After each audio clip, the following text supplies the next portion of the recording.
Welcome everyone. In today's video, we are going to explore how to customize the Start menu layout in Windows 11.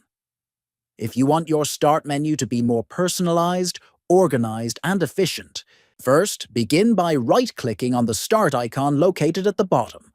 Next, from the menu that appears, click on Settings. Then, in the Settings menu, select Personalization. After that, click on Start from the left-hand panel.